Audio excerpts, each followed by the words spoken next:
வணக்கம் நண்பர்களே. இன்றைக்கி விஜய் டைரி ஃபார்மில் பார்க்கக்கூடிய பதிவு வந்து பார்த்திங்கன்னா ஒரு விற்பனையான மாட்டோட பதிவை பற்றி தாங்க பார்க்க போகிறோம்.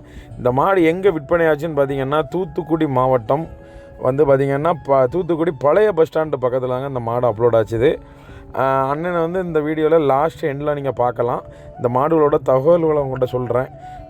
இந்த மாடு வந்து பார்த்திங்கன்னா 4 பல்லு தலையீத்து மாடுங்க. சரியா, காலக்கண்டு போட்டிருந்தது. நம்மகிட்ட வந்து பார்த்திங்கன்னா 2 வேளைக்கு சேர்த்து 7, 6, 13 லிட்டர் பால் இருந்துச்சு. நம்ம அண்ணனுக்கு வந்து 2 வேளைக்கும் 10 லிட்டருக்கு கேரண்டி சொல்லி கொடுத்துருந்தோம். 7, 6 வரைக்கும் தாராளமாக அண்ணன்ட்ட பால் கறக்கும். மாட்டை பொறுத்தவரையில் நல்ல தலையத்து கிடையாதுங்கிறதால ஒரு 10 வருஷத்துக்கு கவலை இல்லாமல் பொறுத்தவரையில் வச்சுக்கலாம். ரொம்ப உயரமான மாடு. சரியா, நம்ம வீட்டுக்கு மாடு வந்து ஒரு 1.5 மாதத்துக்கு அப்புறம் தான் கன்று போட்டுச்சுது.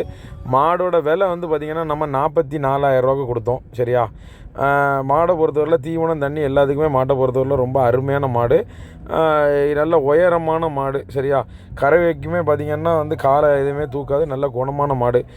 எதுக்கு விற்பனையான மாடை போட்டிருக்கோம் அப்படின்னு பார்த்திங்கன்னா, நம்ம ஃபார்முக்கு வந்து வாரவங்க வெளியிலேருந்து வர்றதுக்கு வந்து நம்ம இவ்வளோ தூரத்துலேருந்து வர்றோம் அப்படிங்கிற மாதிரி நம்ம யோசிப்பாங்க.